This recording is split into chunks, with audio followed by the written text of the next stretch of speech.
What's up, everyone? Christian Duke from StrengthAddicts.com. Today is Thursday, April 29th. Second interview, second night. We're on a roll.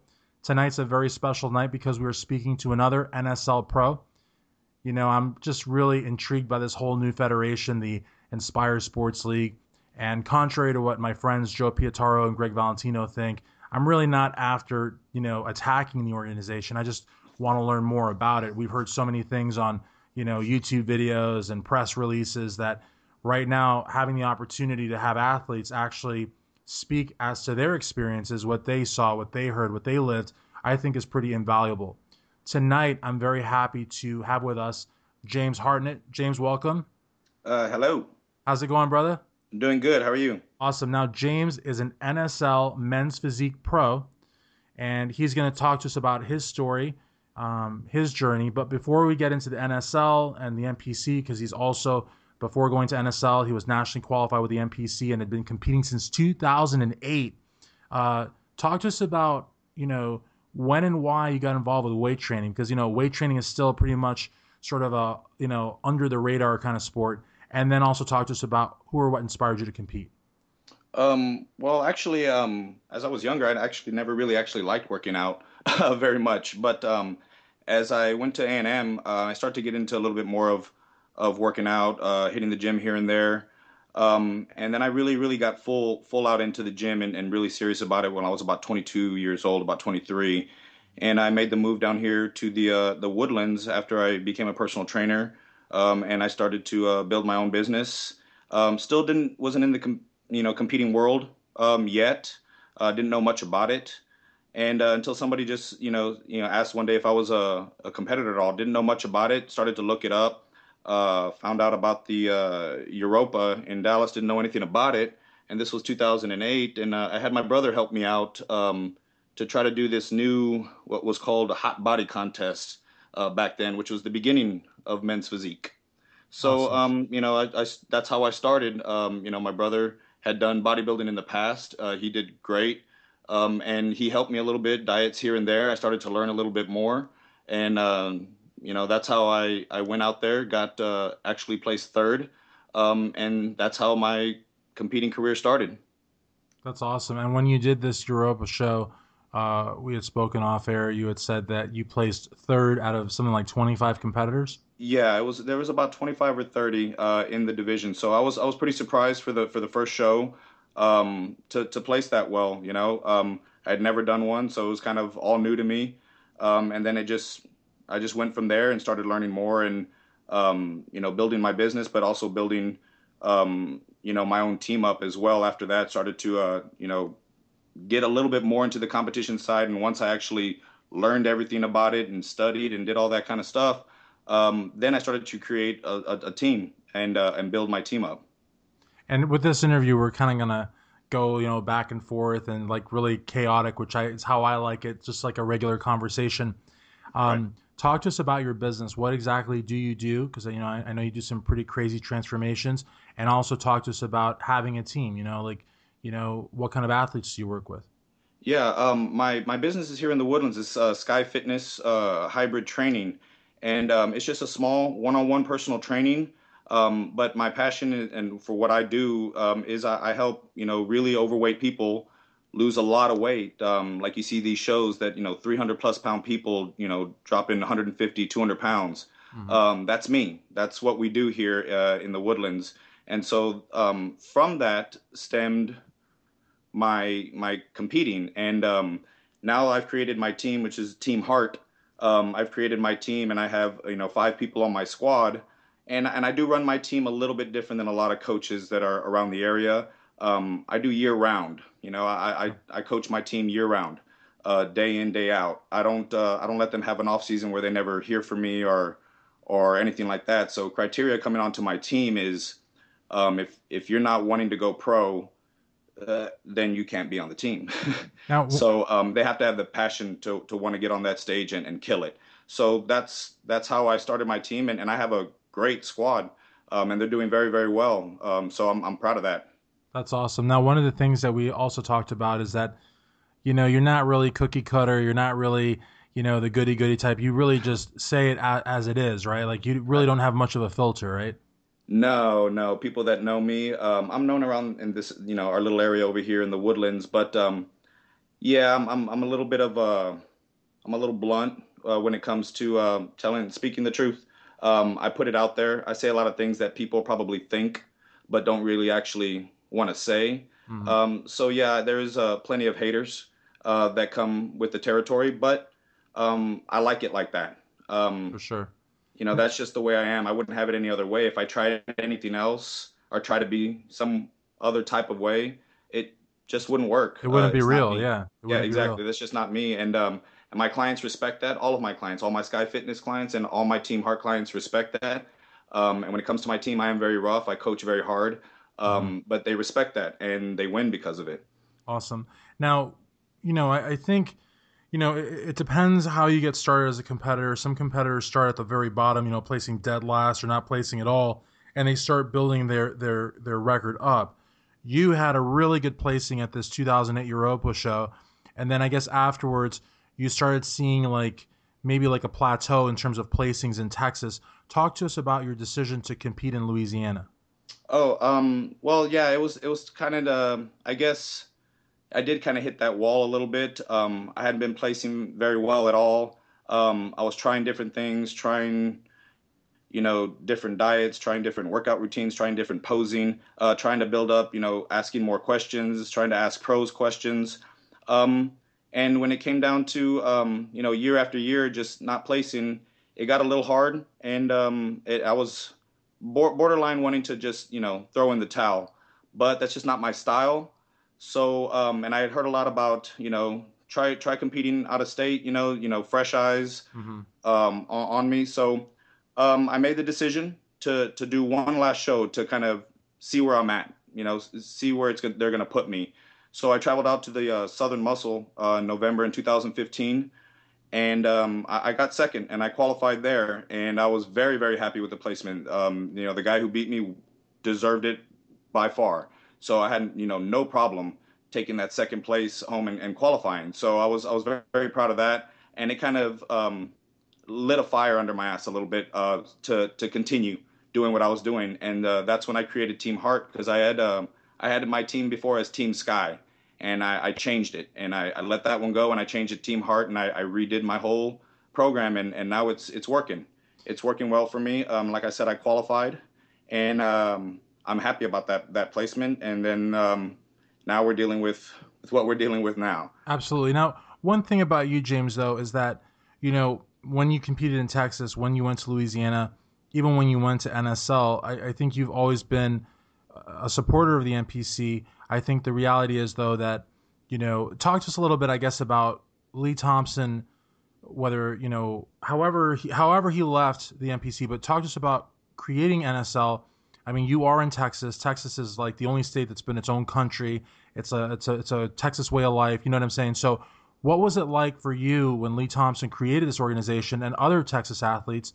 Again, because I feel like a lot of people maybe got a little bit caught up in the hype, He uh, did and very and went much over so. there. But you're not one of these people that had like any animosity for the NPC. I just think No, like maybe you just, because of the fact that Lee Thompson was the face of NPC Texas bodybuilding for so many years, that it just seemed like a logical thing. Like, I don't know, like it did. talk to us a little bit about that. It did seem like it would be a good jump, something new, something starting fresh. And what was said about it was supposed to be, a lot of things that they said that it was going to be, and with the new judging and the transparent judging and all of that. Of course, it intrigued a lot of competitors that may have not been placing, well in NPC, and they wanted to change a venue or just to try it out.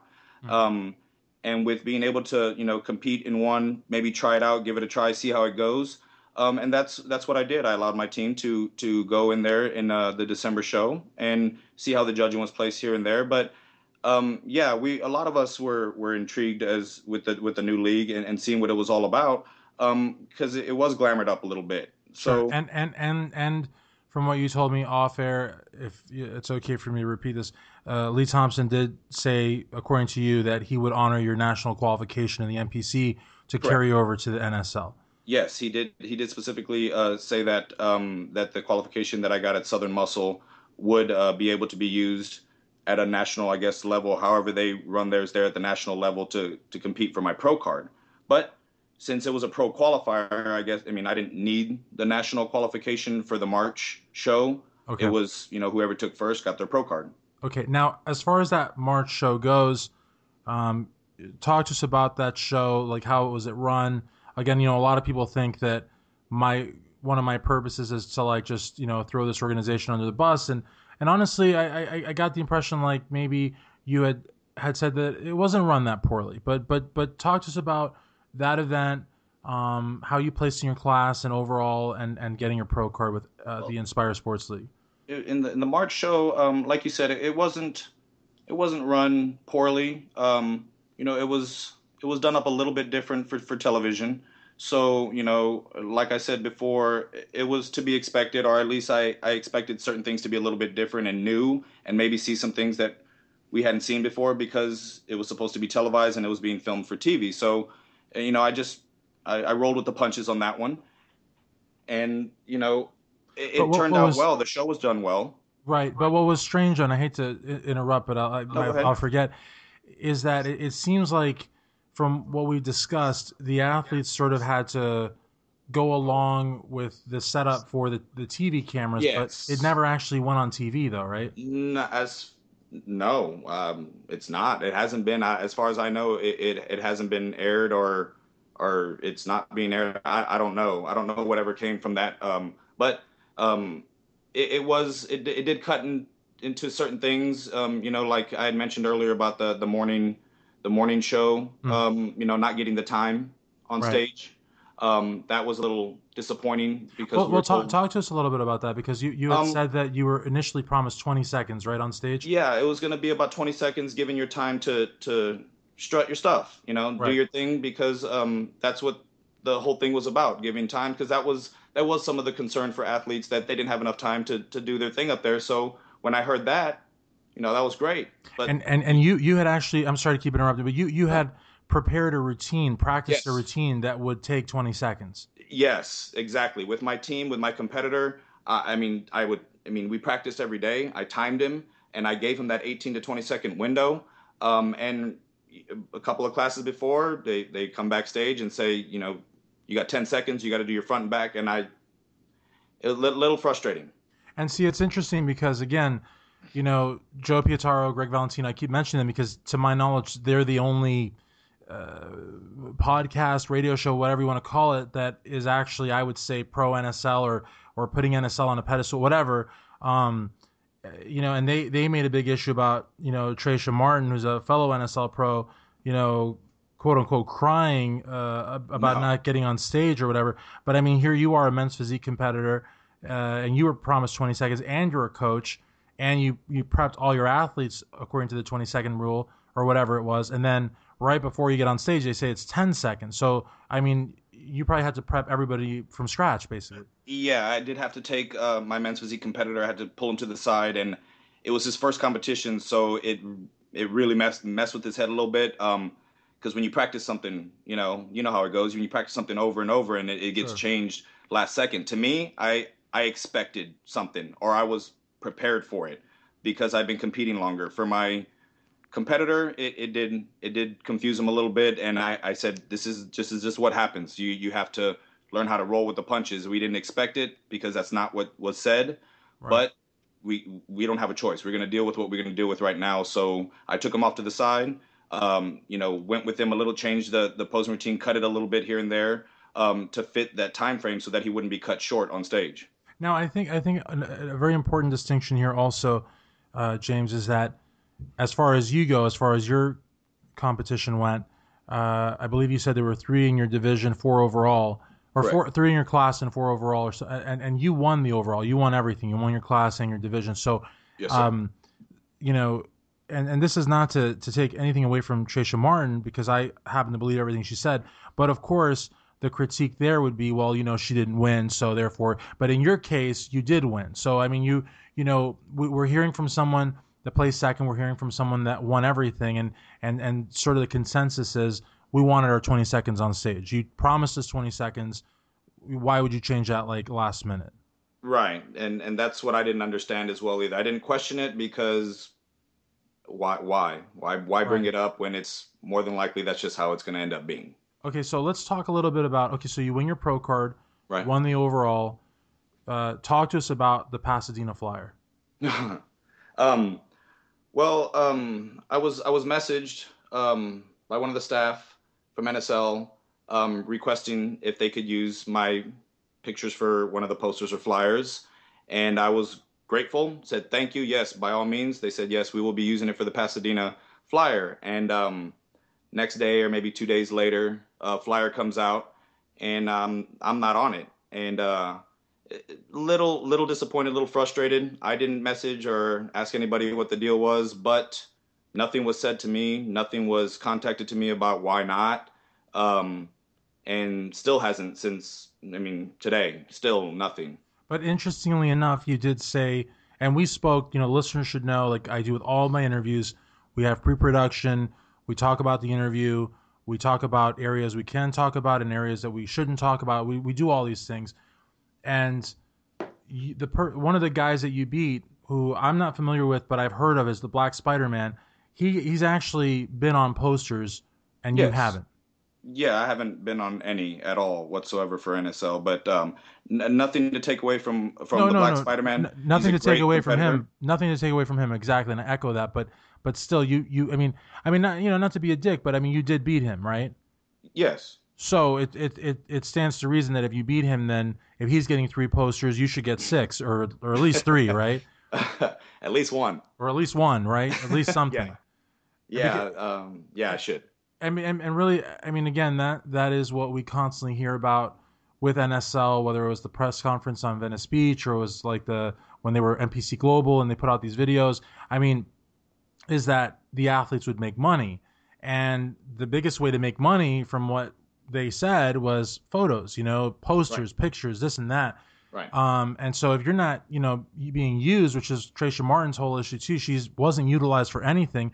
In her case, Sierra Capetious was, and she wasn't. And I guess in your case, the Black Spider-Man was, and you weren't. Right. You're kind of left asking yourself, well, why? You know what I mean? And Right. and so no one wants to use the P word. No one wants to say politics, but what else could there be? Now you did mention to me, I was not aware of this, but you did mention that Lee Thompson had used a phrase called the "it factor" about Tracia Martin, and I guess that applies to everyone, right? What is the "it factor"? I mean, I'm not familiar with it. Well, from what I take from it is, if you don't have what they like as far as their marketing and directors and whoever controls that area of the flyers and posters, if you're not what they like, or despite if you're pro or not, which doesn't make any sense to me, but despite if you're pro or not, if you don't have the it factor, which would translate to me is if we don't care too much for you, then you're not going to get on the poster. Because to me, if you're a pro, you've earned it. Right. If you're a pro and you're in the league, and a brand new pro, we should be treated as so, and be given what we're told we're going to be given, Sure. or at least something done. And it seems like there's a lot of promises being made. I mean, one of the promises is, the promotional materials and the residuals and the profit sharing. Another promise that I think we spoke about earlier that I was totally unaware of is the $250 a month thing. Can you explain sort of what that means to the best of your knowledge? Yeah, from what I understand, we had the competitor meeting before the March show, and what was told to us that after we win our pro card, that say if I go do my next pro show and I win, that I would receive $250 a month for the year, for winning my first pro show. So that's what was told to us at the competitor meeting. So of course, as a competitor, everybody was like, that sounds pretty legit, Right. but is it happening? I don't know. Is Yeah. it gonna happen? I don't know. And you said there was a condition too. If there had to be at least 2 competitors or something like that, or I believe I heard if there isn't more than two competitors in a pro class, then nobody gets paid. okay. Which, I mean, I guess is fair. I don't know. Right. Maybe it is. Maybe it isn't. But it still sounds like something. That's the thing. A lot of competitors are of the opinion that, hey, I mean, even if it's a small amount of money, like I can work it up. It'll build into something in the future as the organization gets bigger. But it Right. just seems like promise after promise. I'm not sure if you're aware, but Tony Freeman was allegedly signed to a contract or made to believe he was under contract for 2 years at $160,000 a year. I Wow. mean, that's a lot of money. It's also totally unprecedented in the fitness industry for someone that's basically 50 years old with really lagging placings and rumored to be injured. So again, it's in any event, it's just something to think about. Now, what I thought was interesting too about the quote unquote it factor, you saying it depended on whether or not they liked you. They is also like up for debate because one thing that we I know it sounds like I'm like totally attacking the NSL and I kind of am because again I've got a group called I love the NPC.com and I'm a hardline NPC supporter but like we said before the interview like you know you answer these questions however you want however like you lived right Right. but like I just can't help but like being like somewhat stunned by some of the things I'm hearing. For example, you had said that in addition to what is it, paparazzi judging or celebrity judging? Celebrity. Yeah, which when Tracia said it last night for her podcast, I kind of glanced over it. I didn't really like I said, wow, that's messed up or whatever. But I was too busy, trying to say, a lot of people are scared to talk about Lee Thompson because they'll get sued. And I just wanted to say, basically, I'm not scared to get sued. I'm an attorney, whatever. I'm not doing anything wrong.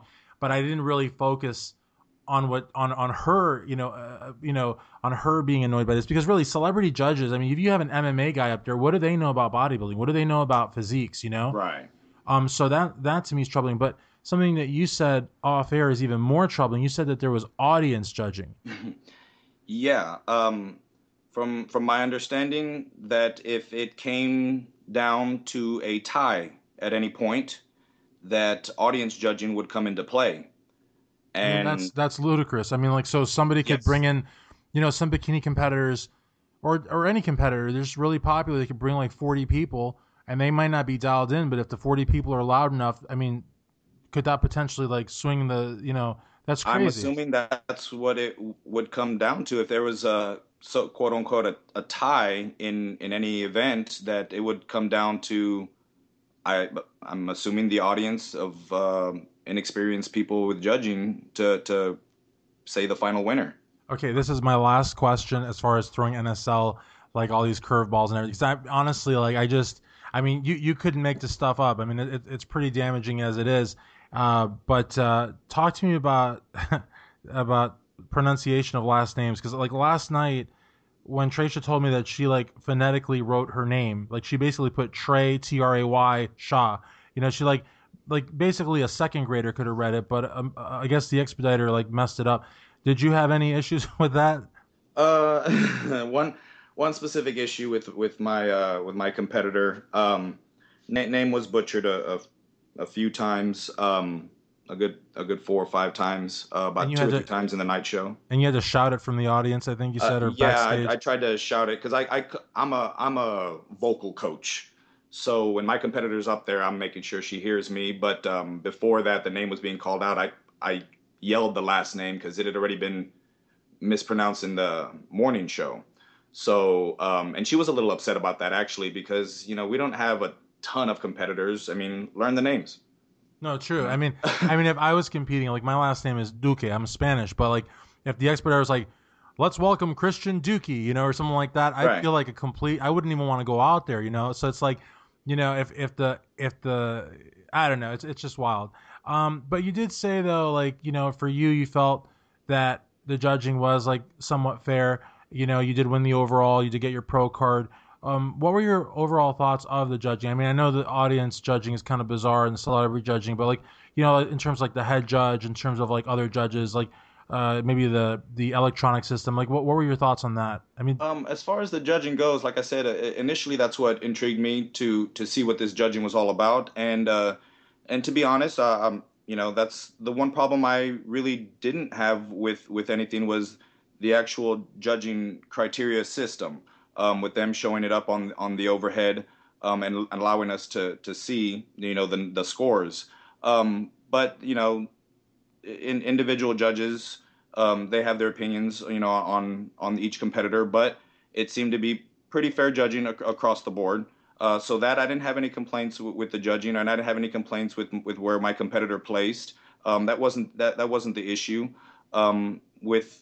With what we're talking about, that wasn't my issue with them. My issues weren't with the judges. Um, Possibly maybe one in particular, but that's neither here nor there. Sure. And see, that's the thing too. Like, I mean, I think, you know, the idea of judging software, I mean, that's a good idea, you know. I mean, the NPC has always been very transparent about, their scorecards. Anyone can see them. Basically, you can ask the judges anything, they'll tell you.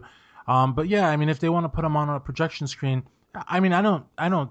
First of all, I don't think that's that revolutionary, but I don't see anything wrong with it. But I guess a lot of the promises that are made, that really sort of, entice people to join, and when the promises aren't fulfilled, and they keep saying, it's a new federation, but at some point, they have to produce. I mean, Right. they have to, make good on the promises. And yesterday was Tracia Martin, literally yesterday, and today, it's James Hartnett. So it's like, and tomorrow maybe it'll be Tony Freeman, and it just it, you know, they're given just too many free passes, and I just think that, I personally don't think that they're in any way, shape, or form a rival to the NPC or the IFBB. But Joe Pietaro, Greg Valentino, and a handful of others seem to think otherwise. So let's see what happens to NSL. But let's talk more about your team. You are headed back into the NPC, correct? Correct. Why? Um, well, I never had anything against MPC or IFBB or anything like that. But I'm excited to see what's going to be happening with Betty taking over and what she's going to be doing with the MPC now. So yeah, I will be back in MPC competing, and I will take my team with me. And I think that that's really powerful too, because like for you guys in Texas, like all you've really known for like a long time is Lee Thompson. Right. So when he, so a lot of you, I guess, and I'm not saying Lee Thompson's a liar. I'm not saying he doesn't intend to make good on his promises. All I'm saying is that up until now, nobody can really say, yeah, I mean, I'm getting the 250 a month, or yeah, I'm getting the posters. At least not when anyone I've spoken to. Right. And so I think that as a coach, also you know you have a big responsibility, and I know that you are. I believe you said you're prepping one of your teammates, or well, not teammates, one of your clients for the Southern Muscle in Louisiana. Two of them. Two of I'm them. prepping a bikini and a figure. And you are actually going to be doing the NPC Nationals in Miami, correct? Correct. Now that is a monstrous show. That's, like I say, to me, you know, each of the big four, I call them, has like its own quirk. I mean, like its own, like, for example, the Team Universe. You're really competing for a spot on the international team. Representing Right. America. It's very, very difficult. It's drug tested. North American, you're up against Canadians, you're up against Mexicans. I mean, it's a very, very tough show. And then, of course, the USA and the Nationals, which have always been just like the most massive, most the deepest lineups. I mean, this is no joke. And Right. so like I said, I think if you make top 10, top 5, top 3, these are huge distinctions. I mean, of course, if you win, that would be phenomenal. But even if you made top 10 in a show like that, is just Oh yeah. phenomenal. Talk to us about who you're planning on working with, and just you know what your outlook is going to be like, if you can describe it from here till November. Um, as of right now, I got about a good 6.5, maybe 7 months somewhere out there before I hit that stage, and it is a little nerve-wracking because these are big boys. I know that. I know NPC and IFBB are top dogs. I get it. But I need to take it to that next level. And yeah, I'm a coach, but I need some hardcore experience and some good insight on how to take it to that next level and actually stand up there with these guys that are going to be monsters out there. I got with Mike Cox from GAT, and I'm going to be working with him to get me ready for this show, because I'm not half-assing it. I go all in all of my shows, but I do know this is a different level. I mean, I'm not stupid. I know the industry, and I'm ready to take it to that next level, and I will be ready. I don't doubt that. I know I'll be ready, and Mike knows I'll be ready, and it's the reason he agreed to take me on, because he knows I don't fuck around at all. I get down to it, and I do what needs to be done to get where I need to get. Now, I said, like you said, if I top 10, great. I've never been to a national show, So to get 5 or top 10 or top 5, great accomplishment for myself. To get my team qualified in Southern Muscle will be a great accomplishment in itself as well. And like I said, going back to NPC, I had issues before, with some of the judging there, but that's no longer an issue. So, I'm excited, like I said before, to see what Betty's got going there, and what some of the changes might have been made. But just starting over again, and I'm okay with that. Absolutely.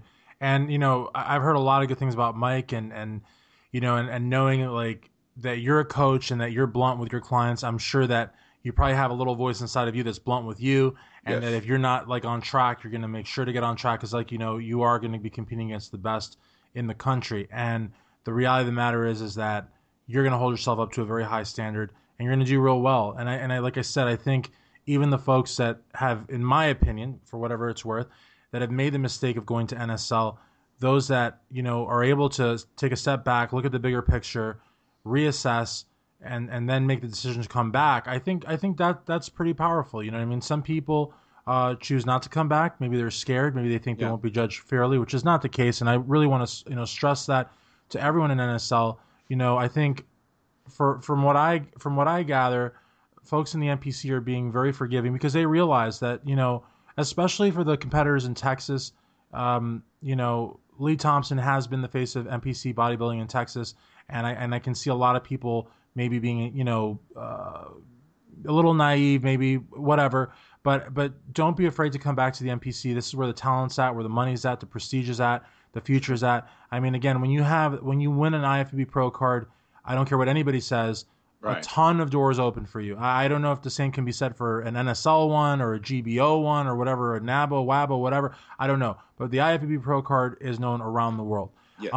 Finally, if you could, please let your friends and fans know where they can go to stay up to date with you on social media. And finally, just please, recognize whoever you'd like to thank for where you are today. Oh, yeah. Anybody can kind of find me on my Sky Fitness Hybrid Training page on Facebook, and on my Instagram, it's Sky_Beast23, and those are the two that I do a lot of my social media with. Um, And real quick, I'm so sorry. Before you acknowledge the very important people in your life, if people want to join your team, or if they want to contact you for contest prep, are you able to do that, or are you going to be sort of off the grid till November? as of right now, I am probably not going to take on any more, because for me and my team, and I've told this to my team, and I stick with it. I'm always quality over quantity. I will not take on too many people to where I lose distraction of my individual, competitors. And all of their goal are to go pro, so they're all very serious. So I need to dial in on all of my competitors. So right now, yeah, as far as taking on new competitors, yeah, I will be off the grid until after that pro show, and after I get my team qualified, and then I may look on taking some more people on after that. Okay, awesome. And then who would you like to thank for where you are today? You know what? I'd really just like to thank my clients and my competitors. My competitors have stuck by my side through a lot of this BS, and they rely on me to make the decisions for what they're going to do. And as a coach, it is a little hard to make that decision, for somebody else's. This is money coming out of their pockets. This isn't Absolutely. cheap, and it's my decision as to where they're going to step foot on stage, and I think NPC is going to be the best for them at this point. Absolutely. Well, I really appreciate your candor. I appreciate you taking the time. I mean, you messaged me today off the StrengthAddicts.com group on Facebook, and I really appreciate you, writing and letting me know like who you were and all that. I think you've got a great story. I think even your NSL ordeal can be turned into a win. I think people are going to really respect you for everything you said, and I know you're going to bring it in November. So I really wish you the absolute best. Thanks once again Thank you. for I'm going to say NPC Men's Physique competitor. Is that cool? Yes, sir. For NPC Men's Physique competitor James Hartnett, Christian Duke, StrengthAddicts.com.